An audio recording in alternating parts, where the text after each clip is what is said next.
reality is like we are competing with so many agents once it gets to that level of the funnel versus we understand this is a relationship based business. The longer we have with the consumer, we are maximizing our time to position ourselves as the expert.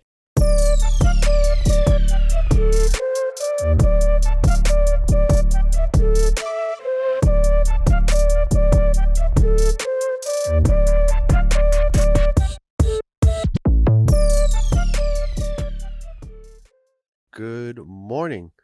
Welcome to another Real Estate First Friday. My name is Matthew Hodge, Executive Vice President here at LPT Realty, joined by my co-EVP, Luis Fermin. Good morning. What's up, brother? Not much. Good morning. It's look how we look. It's totally matching. Black and white. What? We are. We did not actually coordinate this today, but we still showed up with the same shirt. I like that. And our pants are very similar colored as well, too. Black hat. I don't know. I think I think there's something in the air. I'm going to put money that when we bring in our guest today, he's also wearing black and white. We can actually see him, and he is. Oh, you're spoiling the show, bro. I know. So it's a black and white day. Dane is wearing black in the background over here too. Yeah, he's on there. So we are excited for today's show. We are going to be walking you through lead conversion, the best way to convert. We're going to bring an expert on here in just a minute, but want to kind of give you a quick preview around next week. So as you guys know, next week is our SpringCon, where we will be hosting. It's a sold out event. So unfortunately, if you do not have tickets, it is too late to purchase them, but we will be doing our SpringCon event here from Monday through Wednesday next week. It kicks off with a in-person Motivational Monday, which will be fantastic. So we'll have a live studio audience, some opening remarks from Robert, and then we'll kind of kick into the content. Some of those things that are being discussed at SpringCon are talking about LPT tools and things that are working. And so, tactics for operating your business in today's market, looking at your balance sheets and figure out, like tons of things, AI usage, social media. There's all these different things that are really applicable to today's current market. So we're super excited to spend 3 days with our agents in person facilitating that. Today, what we're going to talk through, though, we're going to bring on Chris Snow, and he's going to walk us through lead conversion and an expert in lead conversion at all different types of sources. So before we can bring him in, I'll turn it over to you, Lewis, for initial thoughts. Yeah, initial thoughts, bouncing off of SpringCon for next week. It's a very exciting time. Right now the office is all getting ready. So there's a lot of activity right now happening inside of the office, but it's going to be great to see a lot of our agents there. To your point, it is a sold out event. I think this is going to be the biggest live motivational Monday that we've done from the office. So that's going to be very exciting to do. And then it kicks off our AIU season. As we know, FallCon is kind of the conclusion of the season. We take a break from November to right around this time of the year, and then SpringCon kicks it back up. And we're here to, create these environments, create this content. We have an amazing panel of speakers who are going to be speaking during SpringCon. Yeah.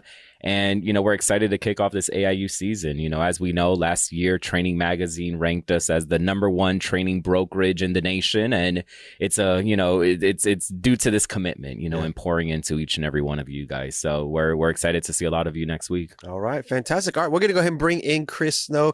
Good morning, Chris. How are you? Good. What's up, guys? I'm glad I got the note. I did not want to show up and be out of place here. So yeah, you even have the coordinated black background and everything. Background with the plans, full alignment. Full alignment. Yes, that's just for show. It's just nothing really happens back there. It's a good backdrop. So awesome, man. Awesome. Well, we appreciate you taking the time to be with us this morning. One, I guess for people who don't know, if you could walk us through how long you've been in real estate, kind of your expertise, type of team and business that you do, and then we'll jump in. Absolutely. Yeah. So I've been in real estate since 2002. So what is that, going on 23 years now, 24 years?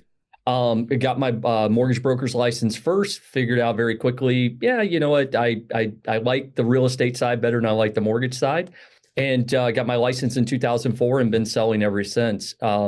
Now, the one thing that I brought a team up here in the St. Augustine, Florida area. We are very, very heavy on Google PPC. So we do a lot of online advertising. And I've done that since the beginning of my career. So I think I got my first website in 2005, back when Yahoo was a company called Overture. We bought the first keywords, and there was no IDX, but you get people, you would run an ad that says get a free list of homes, and people would put in their email and a phone number that actually worked. And that's how I've been running that ever since 2005. Never stopped doing online lead generation. Awesome, man. That's so we are excited to hear about what you've learned over the last, decade and a half, or actually 2 decades, Yes. with this type of marketing. Also, quick question for people who don't understand like what Google PPC is. Yep. Could you break that down, like how Yep. that shows up? Like what would you be doing if you're doing Google PPC leads? Yeah. So if you're doing Google PPC, you're basically going to Google, you're running an ad and it says, I want these keywords. For us, it might be homes for sale in St. Augustine, Florida. It might be golf course communities in Northeast Florida. So you're running these keyword searches that people, when they go onto Google, they start typing it in. And the first 2 or 3 things that they'll see are sponsored searches. And that's one of our ads. We have them click on that ad. That ad goes directly to a page on our website. It doesn't go to our landing page or our front page of our website. It goes to a specific page that is directly related to what that person's search was. And, the more relevant you can make that page, the cheaper that you get a click, the more likely the person's going to stay on your site, the more likely they're going to force the registration of their information. And now they're off and running and they're searching for homes on your site. Okay, awesome. Okay, so just to summarize this, what we're saying is, let's say I say, hey, when someone Googles waterfront properties in Lake Mary, Yes. your link is going to show up as the top link. They're going to click on that. It's going to take them directly to the page on your website that you've got filtered out, I'm sure, on the back end that says, hey, 32746 zip code and waterfront properties. That's what lives on this page. So the person gets there, they see relevant information, they click around a little tiny bit, and then at some point, maybe after a certain amount of clicks, it says, hey, in order for you to see more information or continue browsing, you have to put your information in. Once they do that, you receive that information as a lead. Is that kind of like your entire workflow? That's exactly it. It's perfectly said. Okay. The only difference is there's a pretty good chance I'm not showing up number one. Okay. And there's some advantages to that as a smaller, with a smaller ad budget. I can't compete against Zillow. I can't compete against Realtor.com, Redfin, some of these other ones that are competing for those same keywords. So don't try to get number one placement. What I've found is that if you're on page 1, great. If you happen to be on page 2, it's actually not a bad thing, right? Yeah. Because there's a pretty good chance the person is going 1, 2, 3, 4, 5. They're maybe a little click happy. They don't really know what they want. A lot of times by the time they get to me, maybe on second page, they're figured out what they don't want. And by the time they get to me, they're like, okay, this is exactly what I want. So there's a better chance I'm going to get a more qualified lead if I'm not number one on there. Because again, you're a target when you're on that front page. Love that we're getting into this subject matter because there's so many self-limiting beliefs around Google PPC. Like there's so many agents that believe, hey, it doesn't work. It's not the same quality of lead as a Zillow or a Homes or whatever some of these other lead sources are. And it goes back to like just inherently how we run our business, right? Where it's not necessarily the source of the lead, but oftentimes it's the systems that we have in place. We talk so many times, like if you're just going to go to an open house and just think that you're just going to appear, like it's not going to produce results. Right. You have to have an appropriate system. And, this is an example where Chris and his team have successfully built a system. He's been doing it for a few decades now. And it's going to be exciting to really unpack this so we can see, what are the systems that work to implement to produce those results that are necessary. Yeah, that's right. And one thing I would like to also point out here is that particularly when I first started with Google PPC, I thought that it was most important to try to get the words that would put me higher on the ranking. But to your point, Chris, I'd spent a lot of money, one, because you're not only are those clicks more expensive, but there are people who are just clicking the first thing. They're not necessarily know exactly what they want. And so you find that your conversion rate goes down significantly. And so having those keywords like really are dialed in where someone says, hey, this is exactly what I'm looking for, you have the best chance at that point of that person maybe sticking and giving your information than being someone who's really actually trying to have real intent around a purchase. I'll ask you a couple more questions about that side of it, just in case people are interested. And then I want to kind of understand what it is that you respond when once you get that lead, what does it go into? What's response time? So I want to get a little further there. Yeah. But okay, so back to we're figuring out your keywords. Did you have to massage it to say, hey, I was trying, homes for sale in Lake Mary, and then I decided to say, resale home? Like, did you massage the words to figure out what works best? I'm going to be honest with you. When I dug in deep. This was probably back in 2010, 11. I read a book. Perry Marshall wrote it. I think it's Complete Guide to Google AdWords, and it keeps getting updated year over year. So it changes with that. I ran my own ads for probably 3 years, 2 years. And what I found that as I started to scale and grow my team, the highest and best use of my time was not about chasing the keywords.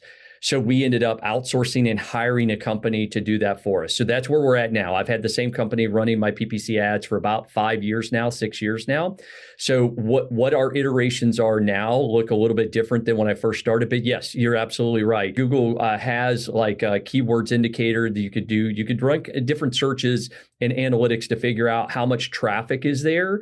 Because it's one thing to spend money where there's no traffic and you can get really cheap leads, but you're not going to get consistency. And I want to balance between budget and consistency. Because as you start to scale and grow a team, you got to have a consistent lead flow coming in. If not, it's like you're sitting around going, okay, where are the new leads coming into the database? That makes total sense. When we first started to go to Google PPC, I was, wanted to understand it. So I was doing a lot of things myself because I wanted to understand the technology. I wanted to understand the performance. And then I would look at the reports to see, how much cost per click and how, I was looking at all the things. At some point, I did eventually turn it over to a company to continue. But then I felt like I was more prepared to understand whether they were doing a good job or not because I had the knowledge of how I started. But you're right. It was no longer the best use of my time. And again, if you're doing it all by yourself and you're on a shoestring budget, test it. It kind of goes along with the same thing. I mean, you can learn like SEO components to get some free traffic. It's the same kind of traffic. I'm just paying for it or not paying for it. I'm okay. You want to be on number one if it's free traffic, but if you're paid traffic, it's not as important to be in that 1, 2, 3, 4, 5, 8, 10 slot. As long as you're, on the top of the second page, midway down the second page, you're in pretty good shape there. So let me ask you this, Chris. So I'm sure there's a lot of individuals in the audience now who are wondering, well, I've heard of Google PPC. I really don't know how to get started with this. Like, what would be your recommendation for somebody who's brand new, has never done it before? Like, where do you get started to start generating these types of leads? First and foremost, if you do not have an IDX website, then don't even start.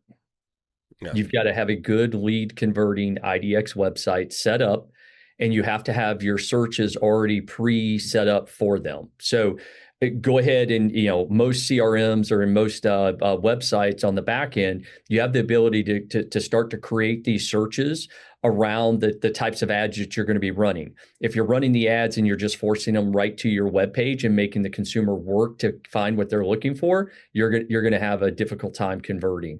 So have a good converting IDX website up and running, set all the searches up ahead of time. And so that way now I know in the back of my mind, what do I want to focus on? So if it's, pool homes in Lake Mary, okay, go ahead and set your search up, save it. That there's now going to be a URL link on the backside of your website. And now I'm going to start to play around with Google, putting in different keywords and saying, look, if I'm a consumer, how would I be searching for this? And now you're just going to start typing it in, and Google's going to tell you how much traffic based on what you just typed in. And what we have to get around a little bit is that we have kind of like MLS areas that sometimes as agents we think and go, oh, this is MLS blank, blank, blank. But the consumer doesn't search that way. And a lot of times we might be like, hey, I want to focus on a specific community.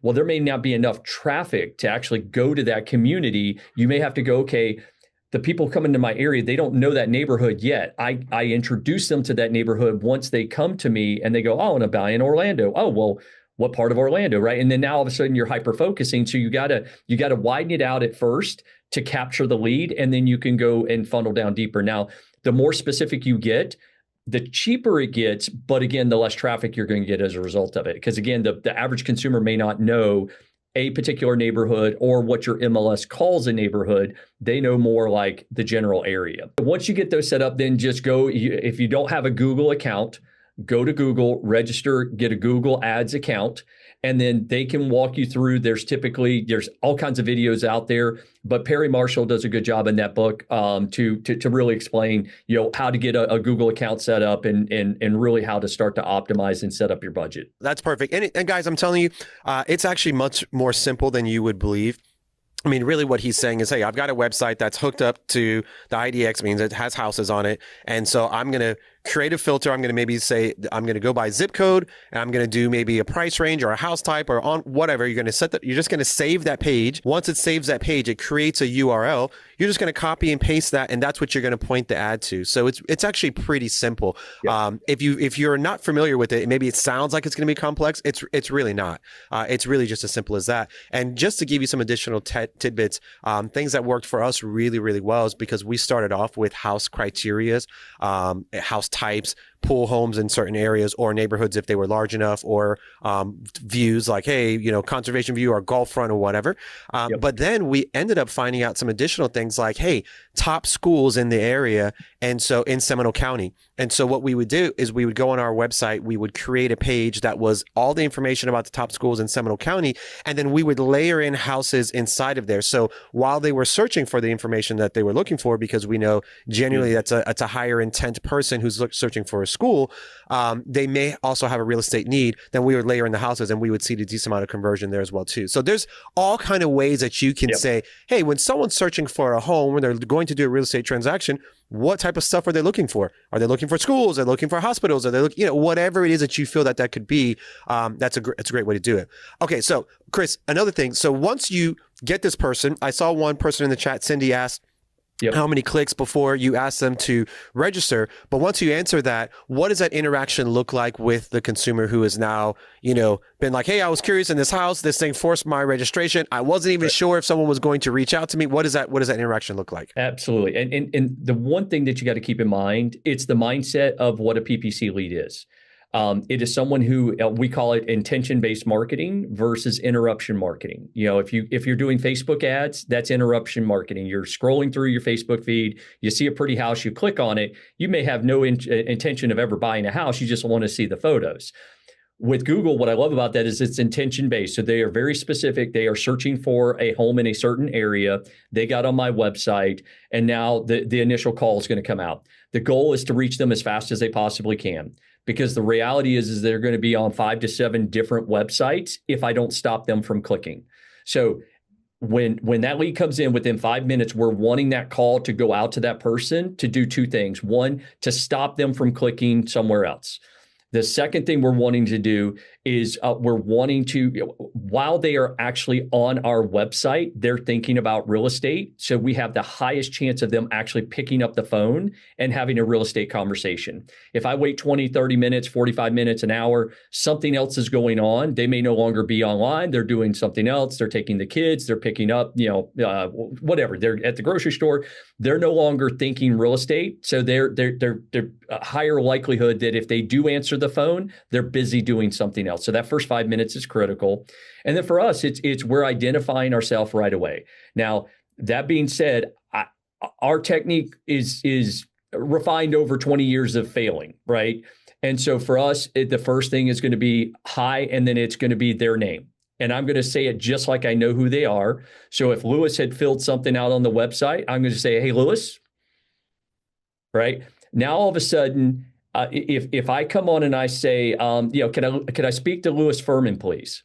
What does that sound like? Someone who doesn't know me. It sounds like I'm not picking up the phone to. That's that for is sure. Correct. But hang up. Yeah, exactly. Yeah. So if I know it's Lewis, right, all I'm trying to do is I'm trying to out-technique Lewis. Because if he knows I'm a salesperson, he's going to go, no, I didn't mean to do that. I'm just looking at all that. So I'm going to try to get him off his technique, right?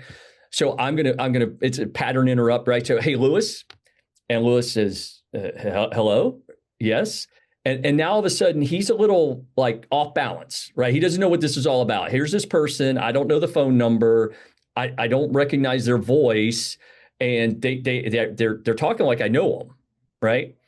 So that's all I need is that just little bit of hesitancy, like he doesn't know what to do, where this conversation is going, so that his defense mechanisms are kicking in right away.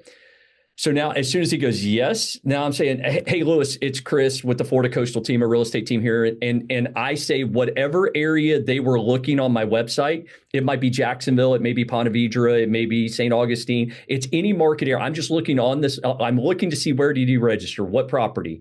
That's where I'm at. Why? Because I'm a realtor and I'm everywhere, right? So, hey, Lewis, yes. Lewis, it's Chris with the Florida Coastal team, a real estate team here in the St. Augustine area.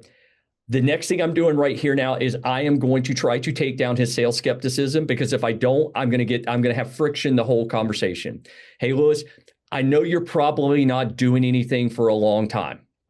You're probably just looking. Just curious, what are you liking about the homes that you're seeing so far? The reason why I want to lower his sales skepticism right away is that I don't want him to think that I'm trying to sell him a home. Mentally, when someone is a Google PPC lead, I automatically know that mentally they're 12 months out. They are starting early. And people are like, well, how do you know that? I go, well, I've been doing these forever. And the average person, when you ask them, they're going to say 12 months. The reality is they're probably 6 months or less. Yep. Mm-hmm. And people are like, well, why would you want to buy a lead that early in advance? And I'm like, okay, I'm going to ask you guys this question. If I went into a Facebook group in Lake Mary right now and I said, hey, I'm thinking about moving to Lake Mary. Does anybody have a good realtor I can work with? How many people are going to answer that response? 10,000 people. 10,000 people. Now, let's say you're one of the fortunate agents to get mentioned in that buy-sell group. Awesome. Great. What's the likelihood you're going to work with that customer? Yeah. Yep. When you're bottom of funnel, you're competing against everyone. When you're top of funnel, you're competing against no one, because most agents aren't willing to work the top of funnel stuff. We love top of funnel stuff because not only is it speed to lead, but it's speed to relationship. The quicker I can get into relationship with this person, the less likely they are to go out and be looking on a bunch of other websites. When I try to bring it home to people with this, I'm going to throw out a bold statement here. There's a pretty good chance that there are people that are in both of your sphere of influence that are in my CRM right now. The reality is that when people are thinking about making a move, they don't tell anyone about it until they know that it's going to happen. So where they're in this research, just looking, I'm not sure what I'm going to do. We're kind of thinking about it, because think about it. If you guys were going to make a major life change and you're not sure if it's going to happen, you're not going to want to tell your friends, your family, or anyone to disrupt, like, oh my gosh, are they staying? Are they going? What's going, you don't, until you know it's like for sure going to happen. You're just out there researching. You're just kind of looking. And that's where they're at mentally when they are going on Google PPC, and they're going on Google, and it comes to us as a PPC lead. I hope you guys took down that nugget, because that concept of, it's like counterintuitive, right? Where we want the lead that's going to be the hottest. They pick up the phone, they call us, and we're writing an offer within a week. But the reality is, like, we are competing with so many agents once it gets to that level of the funnel versus we understand this is a relationship-based business. The longer we have with the consumer, we are maximizing our time to position ourselves as the expert. And at some moment, these things will catch up with you, right? At some moment, it's going to be deals are just closing, but you got to put in hard work first. It's very similar to like what Robert was talking about during Motivational Monday, where if you put in the hard work, the results will come. Here's an example of, you are given this calm time of period to be able to nurture this consumer. And we have to have the processes in place to do that. You have to focus inside of your business to have those systems to be able to effectively, continuously build that relationship during a time that could seem very daunting, very difficult, because they're not closing. Oh my God, I got to get on another call with them. Oh my God, I got to interact with them again. They're still 6 months out. I got to focus on these people over here who are ready to close on homes, but you can't let that bucket go away. Because the moment you let it go away, what's going to happen when this big pipeline that you've been able to build for so long is hitting 6 months later? Now you're stuck with nothing, right? Versus you are constantly adding to your portfolio, you're adding to your pipeline. And then when these events start happening, it's going to create that compounded effect. That's right. Chris, one more question for you. So obviously we know that you are going to be top of funnel type leads, meaning that someone is curiosity, and the way that you are building the value as they're starting this journey and trying to understand what it looks like is you're going to guide them to the point where they're ready for the transaction. Can you walk us through a little bit about what you do, maybe the type of emails or automations, or how frequently you reach out to that person while they are in this, 6 months to a year phase? So when they tell you 12 months, it's probably 6. And the reality is something may happen in 3. Okay. So how do you get there? How do you get there? How do you speed them up without them feeling like you're speeding them up? Right. Because if you take someone who's 12 months out and you treat them like, hey, you want to go look at houses right now, you're going to scare them off. Right. And so people, you guys have heard buyers are liars, right? Mm-hmm. They're not liars. They just don't know what they don't know. right? They overestimate how much time it's going to take to get ready to purchase a home. And so what our process is to have that initial conversation with them, to try to get face to face with them as quickly as we possibly can, even if they're 12, 18 months out, right? I just want to get face to face with the people. The reality is that in our statistics, it hasn't changed over the last 15, 20 years. First person gets face to face with them is going to sell them a house if they're going to buy 70% of the time. They're going to win the business just because they were first, right? So I'm going to try to get face to face with these people as quickly as I possibly can. And, we're in a relocation market. We do have people moving back and forth. And again, while these people are in this I'm not ready yet phase, if I can get them on a Zoom call, I don't need to meet them for coffee. If I can get them on a Zoom call, I'm going to increase the likelihood. And now I'm going to start to bring a lot of value to them. What people don't realize is that checking in on people to see if they are ready is not nurturing them. Okay. So we're talking about this nurture and do you guys, have you ever really laid it out and say, okay, what does nurture mean? My definition of it is that you are providing them value depending on where they are up until the point that they're doing a transaction. So to your point, that could look very differently from if someone's genuinely 12 months out and they need to understand what that looks like versus someone who is 3 months out and they are needing different information to get going. Yeah, I'm a very smart guy. I'm from Stark. If you guys know where Stark is, that's where I grew up. No, I went to the dictionary when we were starting to figure out, okay, we call this nurture. What does that really mean? Webster's is to care for, to encourage, to support.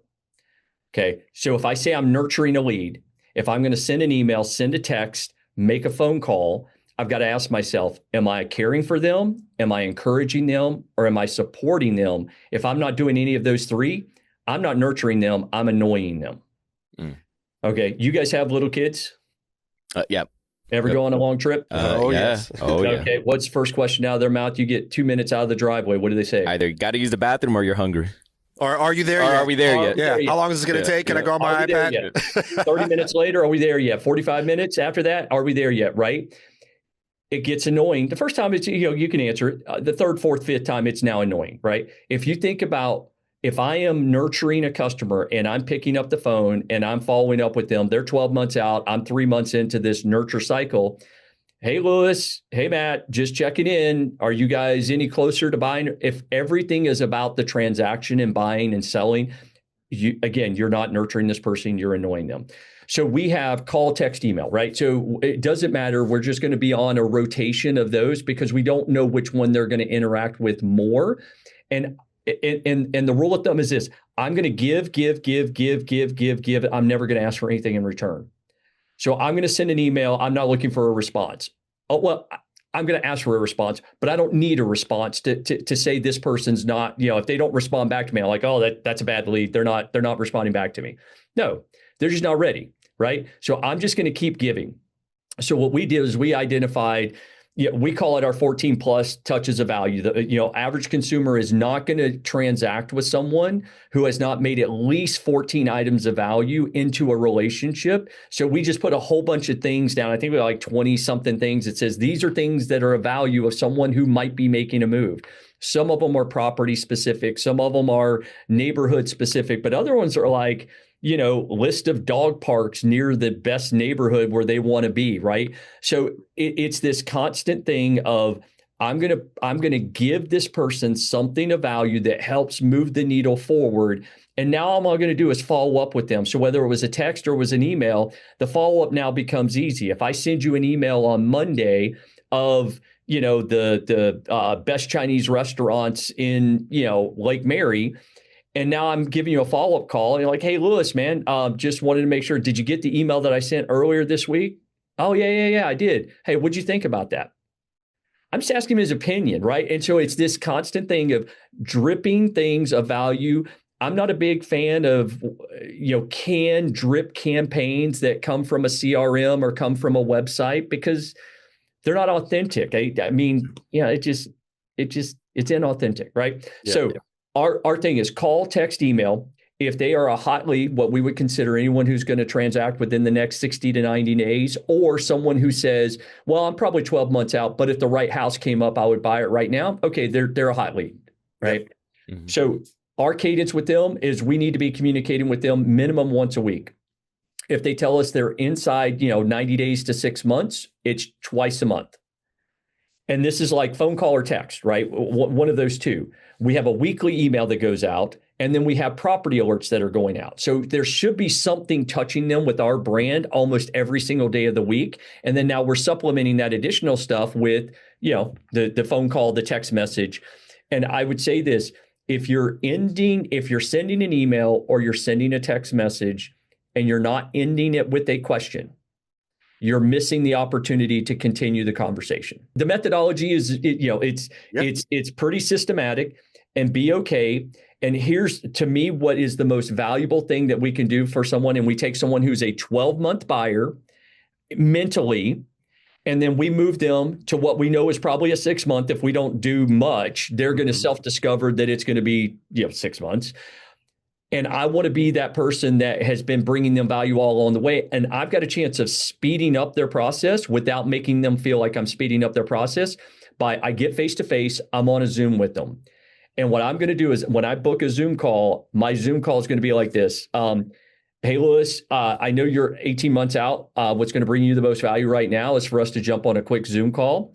On that Zoom call, what I'm going to do is I'm going to open up the back end of my MLS. I'm going to show you every property that's available for sale. I'm going to show you all the off-market properties that we're tracking and how we can find off-market opportunities for you. The second thing we're going to do is I'm going to open up the Google Maps. I'm going to show you where everything is located in this general area, best neighborhoods, best restaurants, distance to the airport for us. It's distance to the beach, distance to downtown, and all the sporting events. So you're going to get a feel of what it's like to live here before you're actually living here. And then the last thing is, if we have enough time, I'm going to show you what's going on with current market conditions. And if nothing changes major between now and when you're ready to buy 18 months from now, what would that look like? What is the inventory? How, am I positioned more as a buyer's market, seller's market? And we could touch on a little bit of that, if we have time. When's a good time for us to get together and do that? Tomorrow at 3, Saturday at 4, right? Something to that effect, right? So that is my ask. If I can get them on that Zoom call and I take them through that process, they're not going to immediately go, oh, I'm ready to buy now.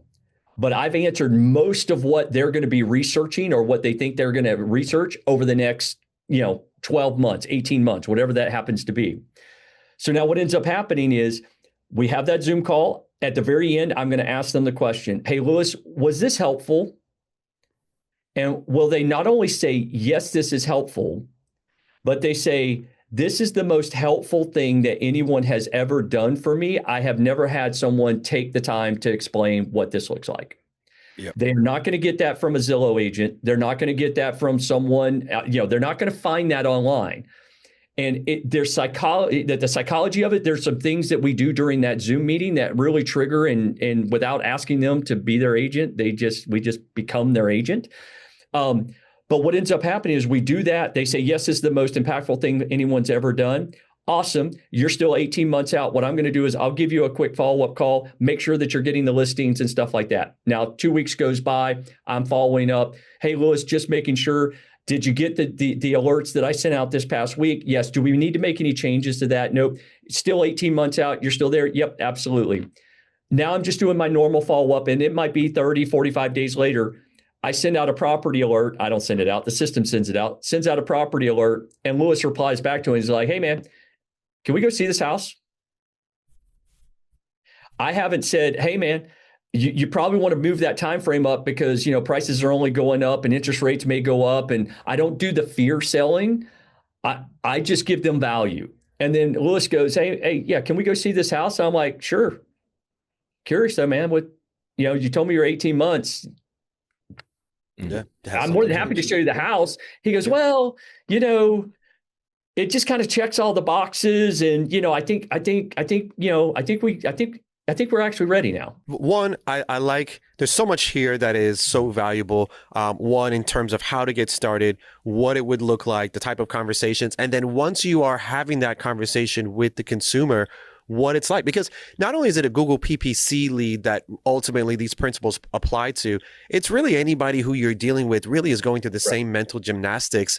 When you're talking to someone who is not sure whether they want to use you as the realtor. They are going to put up a lot of these objections because they're not ready to commit to you. So it's going to sound a lot like what Chris is talking about. Or genuinely, they are just getting started the process and they don't want to feel like you are trying to come for them for the sale. They're going to put up those same things because, again, they don't want to commit to any particular thing right now. And so you're figuring out how to disarm those things, how to give them value, and then how to get them to their real place of like, okay, well, now that all those fears are out the way, what are we really talking about? Oh, it's really an X period. It's, it's like that is the skill set that you will learn. The systems support that skill set. The systems support your ability to discover and have that conversation at the highest level. So it's really about putting the whole thing together. So, Chris, we are at time, but man, super, super helpful. I think that if this is your first exposure to this, I would really recommend going back and watching it again and just listening to how it's set up. Think about the things that you can do.